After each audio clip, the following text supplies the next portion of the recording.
Story coming in from the state of Maharashtra, where on the day West Bengal Assembly passed a stringent anti-rape law which punishes rape with the death penalty, Maharashtra witnessed massive protests from the NCP Sharad Pawar camp over the delay in assent to the state's anti-rape bill known as the Shakti Bill.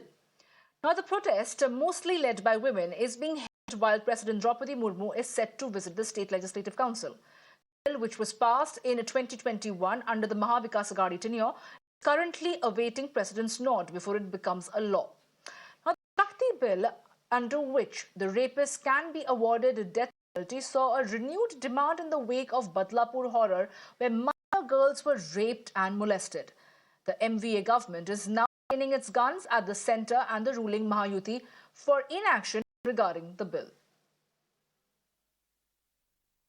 बहुत दुख की बात है कि शक्ति कायदा जो उद्धव जी की सरकार, महाविकास आघाड़ी की सरकार थी, उसमें देशमुख साहब ने ये बिल आगे लेके गए थे। उनकी सुझाव बहुत अच्छे थे उस बिल में और उन्होंने प्रस्ताव किया था। और उसके बाद बंटी पाटिल जी कांग्रेस के वरिष्ठ नेता और मंत्री थे, इनके मिनिस्टर ऑफ स्टेट थे, तो सब ने मिलकर ये शक्ति कायदा लाया था। और सबसे बड़ी बात है कि एकनाथ शिंदे जी राज्य के मुख्यमंत्री है, वो भी उस कमेटी में थे।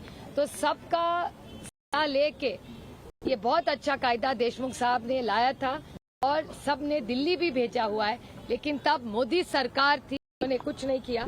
आज एनडीए की सरकार दिल्ली में है, उन्होंने भी कुछ नहीं किया, उसका हम जाहिर निषेध करते हैं। 3 साल पहले हमने ये कायदा महाराष्ट्र शासन में पारित किया, विधानसभा विधान परिषद में पारित किया। उद्धव ठाकरे के नेतृत्व में हमने कैबिनेट में उसको मंजूरी दिया और कांग्रेस, राष्ट्रवादी, शिवसेना, इन्होंने हमने ये कायदा मंजूर करके केंद्र शासन को अंतिम मंजूरी के लिए भेजा। 3 साल से हमने जो शक्ति कायदा था वो 3 साल से दिल्ली में सरकार के बाद प्रलंबित है। उसके पर कोई भी कार्रवाई सरकार ने, केंद्र शासन ने की।